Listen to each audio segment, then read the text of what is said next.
Shalom, selamat pagi. Saudara yang dikasihi oleh Tuhan Yesus Kristus, biarlah berkat Tuhan melimpah dalam kehidupan ini. Hari ini saya akan menyampaikan renungan dengan judul, Aku Percaya Pada Kebangkitan.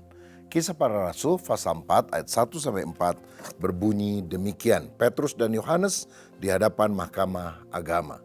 Ketika Petrus dan Yohanes sedang berbicara kepada orang banyak, mereka tiba-tiba didatangi imam-imam dan kepala pengawal bait Allah serta orang-orang Saduki. Orang-orang itu sangat marah karena mereka mengajar orang banyak dan memberitakan bahwa dalam Yesus ada kebangkitan dari antara orang mati. Mereka ditangkap dan diserahkan ke dalam tahanan sampai keesokan harinya karena hari telah malam. Tetapi di antara orang yang mendengar ajaran itu banyak yang menjadi percaya sehingga jumlah mereka menjadi kira-kira 5.000 orang laki-laki. Amin. Saudara-saudara, Alkitab mencatat Petrus dan Yohanes ketika pergi akan berdoa di bait Allah menyembuhkan orang yang lumpuh di gerbang bait suci itu. Dan kemudian ketika orang-orang terheran-heran melihat apa yang terjadi, mereka berkhotbah dan menyatakan bahwa dengan kuasa Yesuslah mereka telah menyembuhkan orang ini. Yesus yang telah dibunuh oleh orang-orang Yahudi tetapi bangkit kembali dan menyatakan mujizat-mujizat yang ajaib. Nah, ketika mereka sedang mengajar orang banyak, tiba-tiba mereka didatangi oleh para imam, kepala pengawal bait Allah, dan orang-orang Saduki. Saudara, dan mereka berusaha menghentikan pengajaran yang dilakukan oleh murid-murid Yesus ini. Seringkali dalam pelayanan yang kita lakukan tidak selalu semuanya berjalan lancar. Ada banyak tantangan yang tiba-tiba kita harus hadapi tanpa kita berpikir tentang hal itu sebelumnya. Tetapi saya percaya kalau kita bertekun, pada akhirnya Tuhan akan memberikan pertolongan kepada kita. Saudara, kita membangun sebuah tempat untuk ibadah seluas 6 ruko digabung menjadi satu di salah satu daerah di Bandung, tapi ternyata ada protes dari lingkungan dan sampai hari ini masih dalam proses, masih didoakan. Karena apa? Tidak semua pelayanan itu berjalan dengan mulus. Tapi kalau motivasi kita adalah untuk melayani Tuhan, kesulitan-kesulitan pasti ada jalan keluarnya. Saya juga teringat satu kali di Jakarta Barat kita memiliki satu tempat ibadah yang terdiri dari 2 ruko.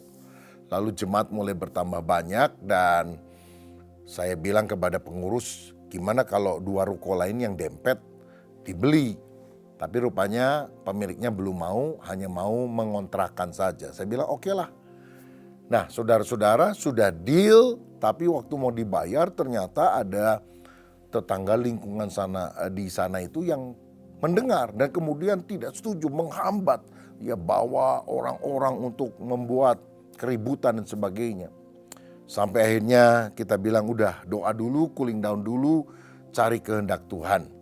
Nah, beberapa hari kemudian seorang pengurus berkata, "Pak, ruko kita kan agak masuk ke dalam." Nah, persis di pinggir jalan itu ada satu supermarket besar yang lantai atasnya itu disewakan. Dan ruangannya cukup luas. Oh, berapa harganya? Dia sebutkan harga yang ditawarkan 5 kali lipat lebih besar dari harga sewa 2 ruko yang di belakang. Saya bilang, wah terlalu mahal dong.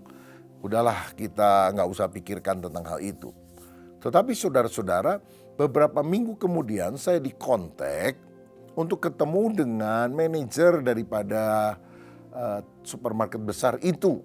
Mau ketemu saya, dan setelah kita ketemu dia bilang, "Pak, saya dengar Anda mau sewa tempat ya untuk perluasan gereja, tempat ibadah." "Iya betul."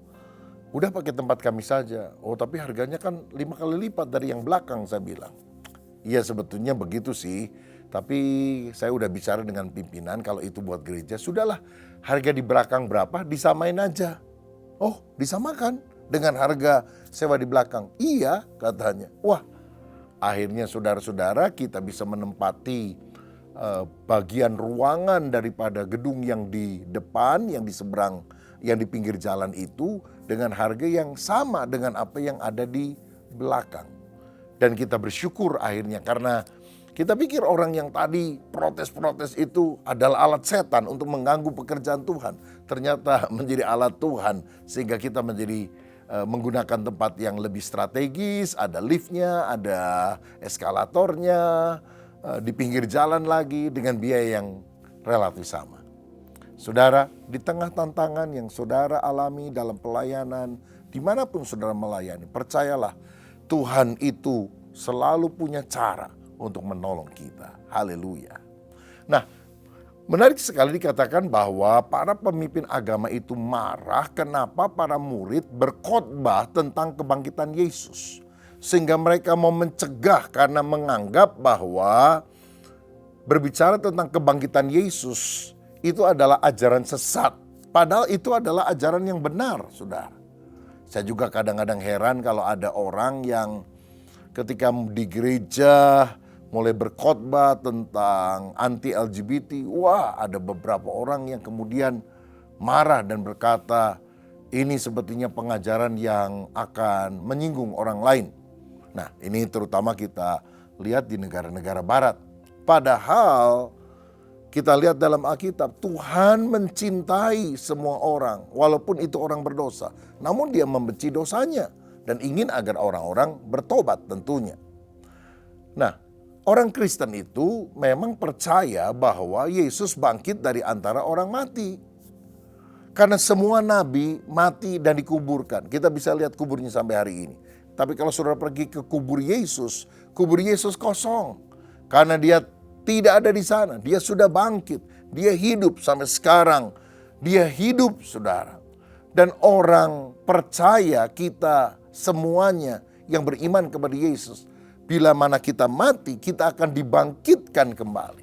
Karena dalam 1 Korintus pasal 15 ayat yang ke-20, firman Allah berkata demikian. 1 Korintus 15 ayat yang ke-20. Tetapi yang benar ialah bahwa Kristus telah dibangkitkan dari antara orang mati sebagai yang sulung dari orang-orang yang telah meninggal. Jadi Kristus adalah yang sulung yang bangkit dari antara orang mati. Mungkin saudara bilang, sebelum Yesus kan sudah ada beberapa orang yang bangkit dari kematian. Lazarus misalnya, memang benar.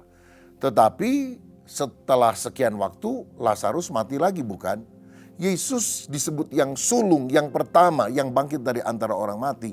Karena setelah dia bangkit, dia tidak mati lagi. Dia mengenakan tubuh kemuliaan, tubuh kebangkitan yang juga kita akan miliki pada waktu Yesus datang untuk kali yang kedua. 1 Tesalonika 4 ayat 16 dan 17, sebab pada waktu tanda diberi, yaitu pada waktu penghulu malaikat berseru dan sangkakala Allah berbunyi, maka Tuhan sendiri akan turun dari sorga dan mereka yang mati dalam Kristus akan lebih dahulu bangkit. Sesudah itu kita yang hidup yang masih tinggal akan diangkat bersama-sama dengan mereka dalam awan menyongsong Tuhan di angkasa. Demikianlah kita akan selama-lamanya bersama-sama dengan Tuhan. Jadi kalau Yesus datang, kita masih hidup, kita nggak akan pernah mati. Kita akan diubah dalam sekejap mata mengenakan tubuh kemuliaan. Tubuh yang dimiliki Yesus seperti setelah dia bangkit dari antara orang mati. Dan orang-orang yang mati dalam Kristus, mungkin orang tua kita, kakek nenek kita yang beriman kepada Yesus akan dibangkitkan. Bukan dibangkitkan dalam darah dan daging yang semula mereka miliki, tetapi dibangkitkan dengan tubuh. Tapi tubuhnya tubuh kemuliaan yang Tuhan berikan. Nah saudara, kita percaya akan kebangkitan. Aku percaya akan kebangkitan orang mati. Boleh ditulis sama-sama? Aku percaya akan kebangkitan. Bukan cuma Yesus yang bangkit, kita juga akan dibangkitkan bersama dengan Yesus. Boleh tulis, boleh ucapkan bersama. 2, 3, aku percaya akan kebangkitan. Haleluya. Nah, kemudian ayat 3 berkata, Petrus dan Yohanes ditangkap dan diserahkan ke dalam tahanan, di penjara, saudara. Ini merupakan kenyataan bahwa orang-orang yang memberitakan Injil kadang-kadang mengalami aniaya. Tapi jangan kita berkecil hati. Sebab mungkin kalau saudara santai-santai saja, nggak pernah mengalami aniaya, kesulitan, tindasan, engkau tidak pernah memberitakan Injil. 1 Petrus 2 ayat 19 sampai 21 mencatat hal ini. 1 Petrus 2 ayat 19 sampai 21. Sebab adalah kasih karunia jika seorang karena sadar akan kehendak Allah menanggung penderitaan yang tidak harus ia tanggung. Sebab dapatkah disebut pujian jika kamu menderita pukulan karena kamu berbuat dosa. Tetapi jika kamu berbuat baik dan karena itu kamu harus menderita, maka itu adalah kasih karunia pada Allah. Sebab untuk itulah kamu dipanggil, karena Kristus pun telah menderita untuk kamu dan telah meninggalkan teladan bagimu supaya kamu mengikuti jejaknya. Filipi 1 ayat 29 juga berkata, sebab kepada kita dikaruniakan bukan hanya untuk percaya kepada Yesus, tetapi menderita karena Kristus. Kalau kita bisa percaya Yesus, itu kasih karunia. Tapi menderita bersama dengan Kristus, itu juga adalah kasih karunia. Karena Kristus juga menderita untuk kita. Jadi orang Kristen tidak hanya enak-enak, nyaman. Tetapi kadang-kadang kesulitan, tantangan, salib kita harus pikul. Tapi kita harus setia kepada Dia dalam segala keadaan. Haleluya. Nah, saudara, murid-murid dipenjara, dibelenggu. Tetapi firman Allah tidak mungkin terbelenggu. Karena ayat berikutnya berkata, orang-orang yang mendengarkan pengajaran mereka tentang kebangkitan orang mati, percaya kepada Yesus, dan jumlah mereka bertambah menjadi kira-kira 5.000 laki-laki atau 5.000 kepala keluarga. Ya, itu berarti nanti istrinya bertobat, anak-anaknya juga bertobat. Sehingga gereja makin bertumbuh. Di tengah kesulitan, iman orang percaya makin bertumbuh. Biar di tengah kesulitan yang mungkin saudara alami, imanmu tidak kandas, tapi engkau makin bergantung kepada Tuhan. Saudara tahu salah satu negara yang kekristenannya hari-hari ini sangat berkembang pesat adalah Iran. Kenapa Iran? Karena negara Iran menekan kekristenan luar biasa. Dan rupanya orang-orang di sana bosan dengan intimidasi. Mereka merindukan kasih Kristus yang sejati. Sehingga mereka berani berkorban nyawa demi imannya kepada Kristus. Saudara-saudara, Injil boleh ditindas, tetapi kuasa Roh Kudus akan tetap bekerja sehingga banyak orang diselamatkan. Firman yang disampaikan tidak akan kembali dengan sia-sia. Karena itu, mari kita bersaksi, beritakan Injil kepada keluarga, kepada teman-teman. Mungkin kita diejek, mungkin kita dicuekin, tapi tetap setia. Karena satu kali firman yang saudara tabur, mungkin sebulan, setahun, 10 tahun, atau bahkan lebih daripada itu, yang tampaknya tidak berbuah, oh hati orang itu keras. Tetapi kalau kita tetap setia, engkau akan lihat keluargamu bertobat, teman-temanmu diselamatkan. Karena firman Allah tidak mungkin terbelenggu. Banyak orang akan percaya ketika kita tetap setia melayani Tuhan, bahkan di tengah penderitaan.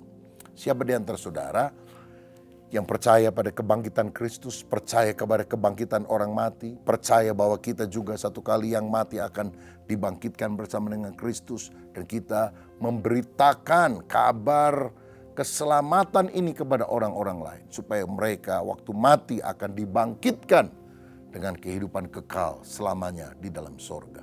Kalau engkau rindu menjadi saksi Kristus, mari kita berdoa. Bapa, terima kasih untuk kebenaran firman-Mu. Kami percaya Engkau Yesus yang bangkit dari antara orang mati dan memberikan kemenangan bagi orang percaya. Kami percaya firman-Mu, ya dan amin. Firman-Mu hidup, sehingga ketika firman disampaikan, itu akan mentobatkan banyak orang. Kalau ada di antara kami yang hari ini sakit, punya masalah, beban berat, kami percaya firman menjadikan dari yang tidak ada menjadi ada. Ucapkan sepatah kata saja ya Tuhan, maka penyakit kami akan sembuh. Masalah kami akan menemukan jalan keluar. Jadilah sembuh, alami mujizat, terima berkat pengurapan dari Tuhan. Terima kasih. Sekarang terimalah kasih dari Allah Bapa Surgawi, kasih karunia Tuhan Yesus Kristus, dan persekutuan Roh Kudus menyertai kita sekalian mulai hari ini sampai selama-lamanya. Haleluya.